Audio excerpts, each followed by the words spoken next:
Student welcome back to my channel Samrat team. Student आज की इस वीडियो में आप लोगों को बताने वाला हूं मेरे प्यारे बच्चों की संदर्भ लिखने का सबसे बेस्ट तरीका। मेरे प्यारे बच्चों एक ऐसा टॉपिक है कि आपके एग्जाम में आता है कि संदर्भ लिखिए और व्याख्या कीजिए और नीचे प्रश्न एक दिया होता है।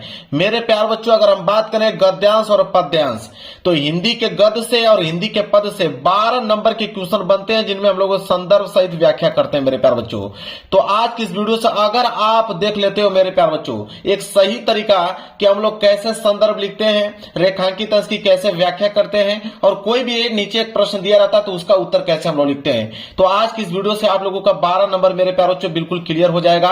और मैं दावा करता हूं कि कोई भी एग्जामिनर मेरे प्यारे बच्चों 1 नंबर नहीं काट सकता है। एग्जामिनर ये नहीं देखता है कि आपने सही लिखा है या गलत लिखता है।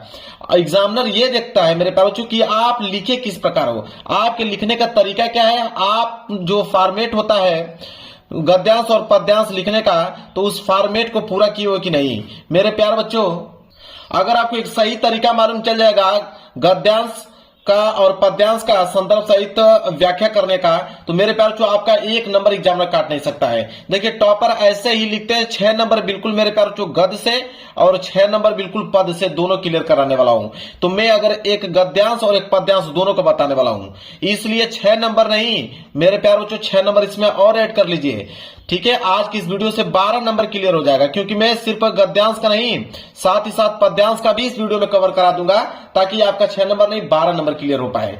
एक भी नंबर नहीं मेरे प्यारे बच्चों कटेगा। और यह the new best method of board exam का ट्रिक है मेरे प्यारे बच्चों जिस प्रकार बोर्ड एग्जाम में लिखा जाता है। तो आज की इस वीडियो से मेरे प्यारे बच्चों आपके 12 नंबर बिल्कुल पक्का कराने वाला हूं, इस बात को ध्यान में रखिएगा आप लोग। देखिए मेरे प्यारे बच्चों सबसे पहले देखिए मेरे पास एक पेपर है और यह 2026 बोर्ड का पेपर है मेरे प्यारे बच्चों। हिंदी का कोड है मेरे प्यारे बच्चों यहाँ पे 801 HA कोड है। इस कोड का जब भी पेपर आपके पास आएगा तो आप बिल्कुल इस 12 नंबर तो तुरंत पक्का हो जाएगा क्योंकि पूरा मैं लिख के आप लोगों को दिखाने वाला हूं। देखिए मेरे प्यारे बच्चों देखिए सबसे पहले यहाँ पे आएगा खंड ब और खंड ब में रहेंगे वर्णात्मक प्रश्न और वर्णात्मक प्रश्न में जो प्रश्न संख्या 21 रहेगा वो आपका गद्यांश रहेगा, प्रश्न संख्या 22 पद्यांश रहेगा। ठीक है, तो दोनों में क्लियर कराने वाला हूं 12 नंबर। बोला है 21वां प्रश्न कि निम्नलिखित में से किसी एक गद्यांश पर आधारित सभी प्रश्न के उत्तर दीजिए। कह रहा है कि 2 गद्यांश दिया हुआ है।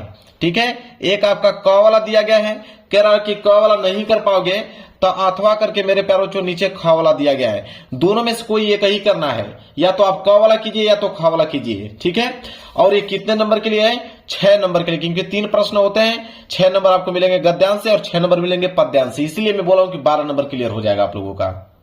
तो देखिए मेरे प्यारे बच्चों सबसे पहले हम लोग या तो क वाला कीजिए या तो आप ख वाला कीजिए, दोनों में से कोई एक ही करना है। अगर मान लीजिए कि आप क करने वाले हो तो देखिए एग्जाम में कैसे करोगे। सबसे पहले तो आप लोगों का खंड ब वर्णात्मक प्रश्न स्टार्ट हो रहा है तो पहले इसको आप लोगों को हेडिंग बनानी पड़ेगी। जैसे खंड ब वर्णात्मक प्रश्न है तो आप ध्यान है कि ब्लैक पेन का इस्तेमाल करना है, ब्लैक पेन का इस्तेमाल करना है हेडिंग डालते समय और आंसर लिखते समय ब्लू पेन का इस्तेमाल करना है। तो देखिए मेरे पास जो खंड ब है तो यहां पे आपकी हेडिंग रहेगी खंड ब, यहां पे हेडिंग डालोगे आप खंड ब, ऐसे आपको पहली हेडिंग डालना है। खंड ब जब डाल दोगे तो आप इस बात को ध्यान में रखिएगा कि सिंगल इन्वर्टेड के कामा उसके अंदर क्लोज कर देना है, सिंगल इन्वर्टेड कामा के अंदर उसको क्या कर देना है क्लोज कर देना है। फिर आप स्केल की सहायता लोगे और स्केल की सहायता से मेरे प्यारे बच्चों इसके नीचे करोगे आप अंडरलाइन। जो बता रहा हूं सेम ऐसा ही आपको करना है, इसके नीचे करोगे अंडरलाइनिंग। ठीक है, ये हो गया अंडरलाइनिंग खंड ब। ठीक है, खंड ब एक लाइन का गैप छोड़कर वर्णात्मक प्रश्न दिया था ना तो आप डालोगे वर्णात्मक प्रश्न, एक लाइन का गैप छोड़ना है, इसके बाद डालना है वर्णात्मक प्रश्न। जो बता रहा हूं मेरे प्यारों जो सेम टू सेम आपको वैसे लिखना है। 1 नंबर एग्जामिनर नहीं काट सकता आप लोगों को। वर्णात्मक प्रश्न ये हो गया आपका वर्णात्मक प्रश्न और इसको भी आपको सिंगल इन्वर्टेड कामा के अंदर क्लोज कर देना है। इसके बाद फिर स्केल की सहायता से इसके नीचे क्या करोगे अंडरलाइनिंग करोगे, तो इसके नीचे स्केल की सहायता से आप करोगे अंडरलाइनिंग। देखिए दिखने में अच्छा लग रहा है बिल्कुल खंड ब वर्णात्मक प्रश्न। अब मेरे प्यारे बच्चों अब पेपर लेते हैं, अब पेपर लेंगे प्रश्न उत्तर संख्या 21 कर रहे हैं तो हेडिंग डालेंगे प्रश्न उत्तर संख्या 21, एक लाइन का गैप छोड़कर हम लोग हेडिंग डालेंगे नीचे प्रश्न उत्तर संख्या 21। तो यहां पे हेडिंग डालेंगे प्रश्न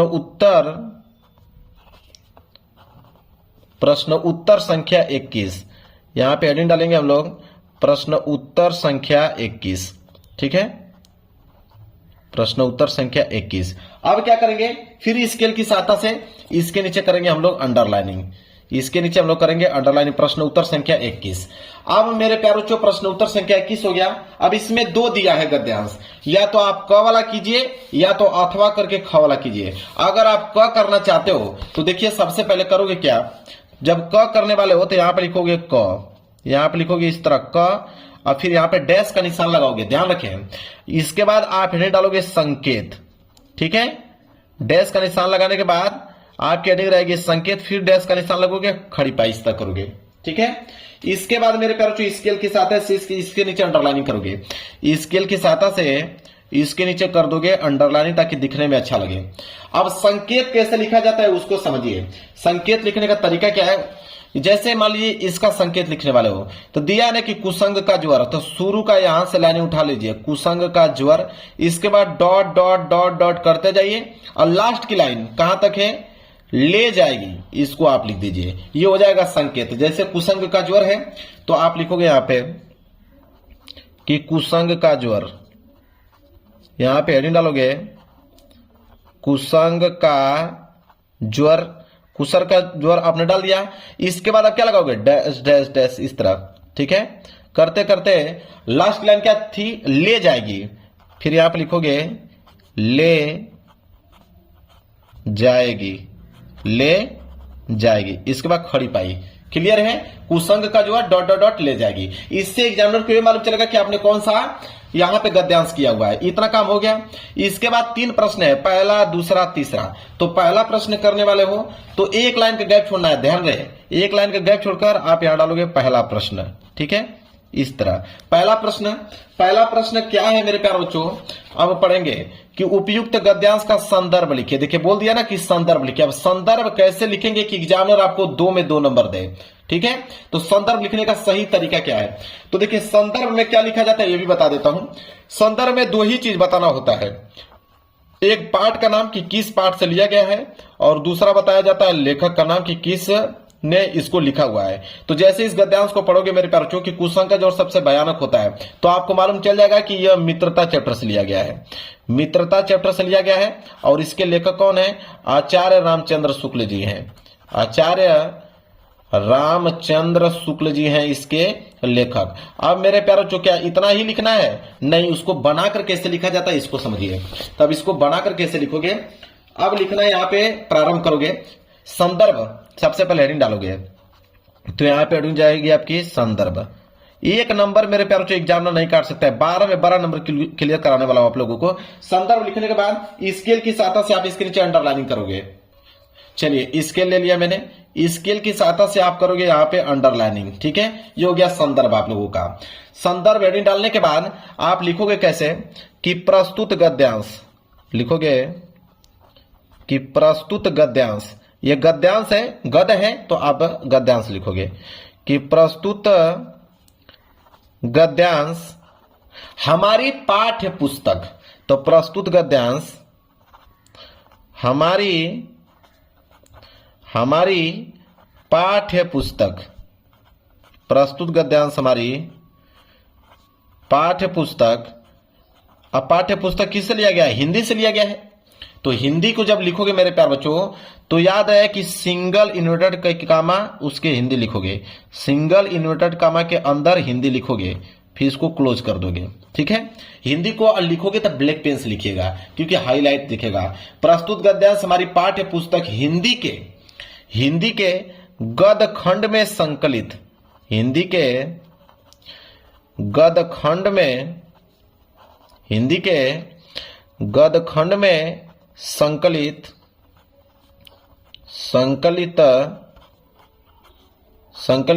अब किस चैप्टर से लिया गया है, मित्रता चैप्टर से। लिखोगे प्रस्तुत गद्यांश हमारी पाठ्य पुस्तक हिंदी के गदखंड में संकलित मित्रता नामक पाठ से लिया गया है। अब मित्रता को भी सिंगल इन्वर्टेड कामा के अंदर लिखोगे और भी ब्लैक पेन से, मित्रता, फिर यहां पे क्लोज कर दोगे, मित्रता नामक पाठ से लिया गया है, मित्रता नामक पाठ से लिया गया है, पाठ से लिया गया है। इसके बाद यहां पे खड़ी पाई, जिसके लेखक, ठीक है, लिखोगे आगे कि जिसके लेखक, अब इसके लेखक का नाम क्या है, इनके लेखक का नाम है आचार्य रामचंद्र शुक्ल जी। तो इनको सिंगल इन्वर्टेड कॉमा अंदर ब्लैक पेन से आचार्य रामचंद्र शुक्ल जी। तो जिनके लेखक, अब यहां पर लिखोगे आचार्य रामचंद्र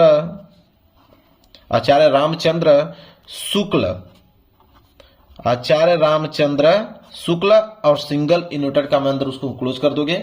आचार्य रामचंद्र शुक्ल जी, जिसके लेखक आचार्य रामचंद्र शुक्ल जी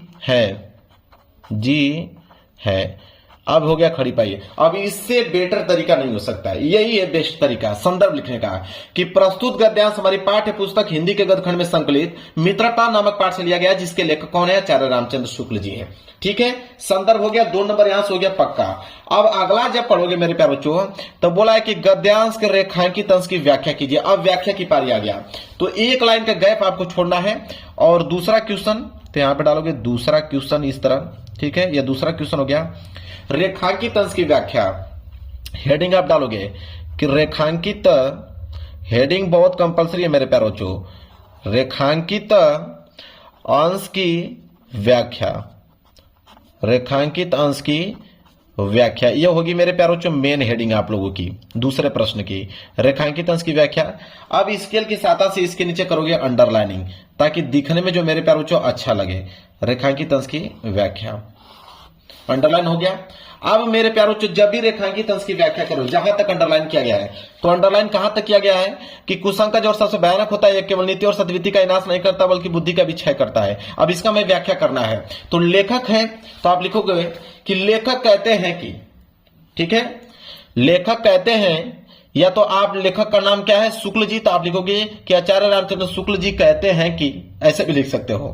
ठीक है, तो लेखक कहते हैं या तो आचार्य रामचंद्र शुक्ल जी कहते हैं, यही लाइनिंग स्टार्ट करना है। तो आप लिख सकते हो यहां पे कि लेखक कहते हैं कि, आप चाहोगे तो आचार्य रामचंद्र शुक्ल जी भी लिख सकते हो। लेखक कहते हैं कि बुरी संगति घातक बुखार के समान हानिकारक होती है। लिखोगे लेखक कहते हैं कि बुरी संगति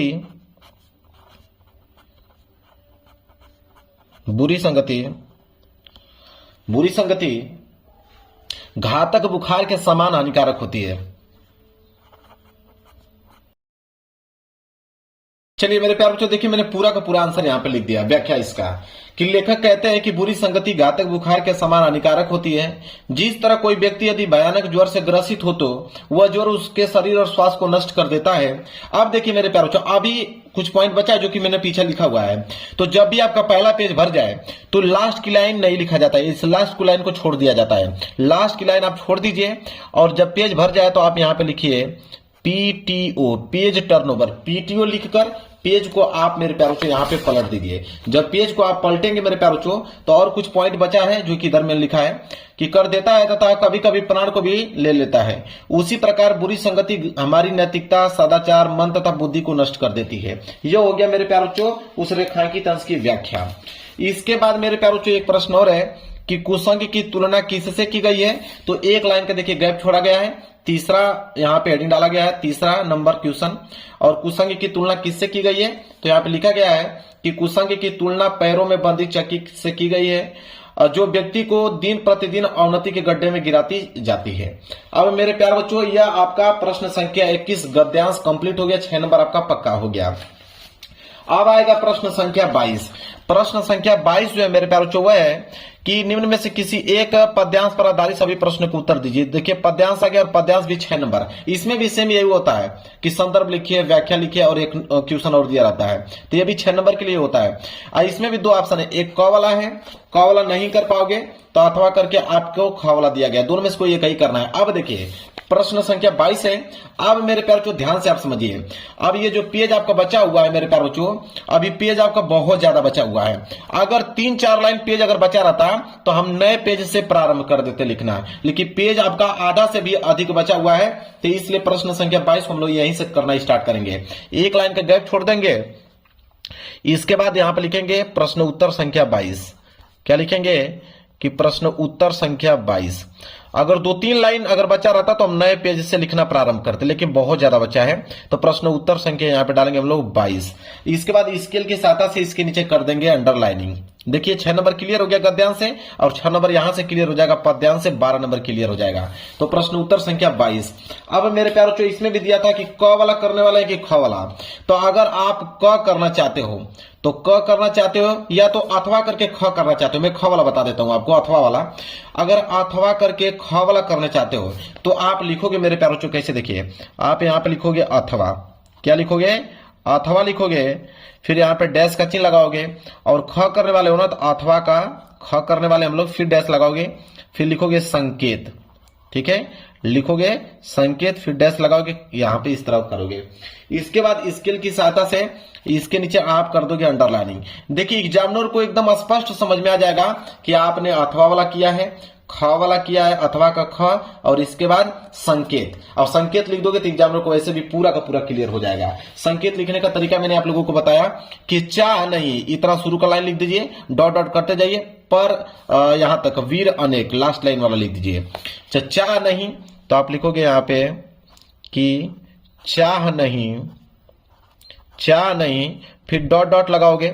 इसके बाद लास्ट की लाइन क्या थी, वीर अनेक, तो लिखोगे वीर अनेक ऐसे। इसके बाद खड़ी पाई। अब एग्जामिनर को एकदम स्पष्ट समझ में आ जाएगा कि आपने कौन सा किया है। इसके बाद इस प्रश्न के नीचे भी मेरे प्यारों जो 3 प्रश्न दिए गए हैं, ठीक है। देखिए जिसमें से पहला प्रश्न है कि उपयुक्त पद्यांश का संदर्भ लिखिए। जब संदर्भ लिखोगे मेरे प्यारों तो 2 नंबर इस पे मिलेगा आप लोगों को। तो देखिए संदर्भ कैसे लिखा जाता है इस प्रश्न का। तो पहला प्रश्न करने वाले हो ना तो एक लाइन के गैप छोड़कर आप यहां पे लिखोगे पहला क्वेश्चन, डैश का चिन्ह लगाओगे, संदर्भ था तो आप लिखोगे यहां पे संदर्भ, ये हेडिंग हो जाएगी आपकी संदर्भ, ठीक है। इसके बाद यहां पे स्केल की सहायता से इसके नीचे करोगे क्या, आप अंडरलाइनिंग करोगे। अंडरलाइनिंग करने के बाद मेरे प्यारों आप संदर्भ लिखना चालू करोगे। हालांकि यह पद्यांश है, अब पद्यांश का आप कैसे लिखोगे संदर्भ वो देखिए। देखिए कैसे लिखोगे, गद्यांश में हमने क्या किया था कि प्रस्तुत गद्यांश हमारी पाठ्य पुस्तक। अब ये पद्यांश है तो लिखेंगे हम लोग कि प्रस्तुत पद्यांश हमारी पाठ्य पुस्तक, ऐसे ही स्टार्ट करेंगे। लिखेंगे यहां पे कि प्रस्तुत पद्यांश, अब वो गद्यांश था तो मैंने गद्यांश लिखा, ये पद्यांश है तो पद्यांश लिखूंगा कि प्रस्तुत पद्यांश हमारी पाठ्य पुस्तक, प्रस्तुत पद्यांश हमारी पाठ्य पुस्तक। अब हिंदी है तो हिंदी लिखोगे, लेकिन सिंगल इन्वर्टेड कामा के अंदर ब्लैक पेन से लिखना है आप लोगों को कि हिंदी, प्रस्तुत पद्यांश हमारी पाठ्य पुस्तक हिंदी के, अब वो गदखंड था, अब यह पदखंड है तो लिखेंगे हिंदी के पदखंड में संकलित, हिंदी के पदखंड में संकलित, पदखंड में संकलित। अब चैप्टर का नाम लिखना है तो किस चैप्टर से लिया गया है, तो ये जो मेरे प्यारे बच्चों पद्यांश लिया गया है, ये लिया गया है पुष्प की अभिलाषा चैप्टर से। तो लिखोगे कि संकलित पुष्प की अभिलाषा, लिखोगे पुष्प की अभिलाषा, सिंगल इन्वर्टेड का अंदर क्लोज कर दोगे। पुष्प की अभिलाषा नामक पाठ से लिया गया है, नामक पाठ से लिया गया है जिसके कवि। अब देखिए संदर्भ जो मेरे प्यारों जो गद्यांश होता है उसको लेखक लिखते हैं और जो पद होता है उसको कवि लिखते हैं। तो लिखोगे जिसके कवि, या कवि लिखिए या तो आप रचयिता लिख सकते हैं, जिसके रचयिता, आप चाहे लिखोगे जिसके कवि चाहे जिसके रचयिता, दो में से कोई एक लिख सकते हो। जिसके रचयिता चाहे जिसके कवि कौन है मेरे प्यारे बच्चों, माखनलाल चतुर्वेदी जी हैं। तो आप इनको सिंगल इन्वर्टेड कॉमा अंदर ब्लैक पेन से लिखोगे कि माखनलाल चतुर्वेदी, माखनलाल चतुर्वेदी, ठीक है, चतुर्वेदी जी हैं, ऐसे लिखोगे चतुर्वेदी जी हैं। ऐसे मेरे प्यारों को आंसर लिखना है खड़ी पाई। ये हो गया संदर्भ मेरे प्यारों को बिल्कुल कंप्लीट। अब आपके पास मात्र 3 लाइन बचा हुआ है तो कोई दिक्कत यहां पे लिखने की जरूरत नहीं। दूसरा प्रश्न आप नया पेज से स्टार्ट करोगे। देखिए दूसरा प्रश्न क्या है कि पद्यांश के रेखांकित अंश की व्याख्या कीजिए, जहां तक अंडरलाइन किया गया था। तो अंडरलाइन मेरे प्यार यहां तक किया गया था कि चा नहीं मैं सुरवाला के गनों में गुथा जाऊं, चा नहीं प्रेमी माला के बिंद प्यारी को ललचाऊं। अब इसका हमें व्याख्या करना है। दूसरा प्रश्न है तो आप यहां पे लिखोगे दूसरा प्रश्न, ठीक है, और हेडिंग क्या रहेगी, रेखांकित अंश की व्याख्या। अब हेडिंग डालोगे रेखांकित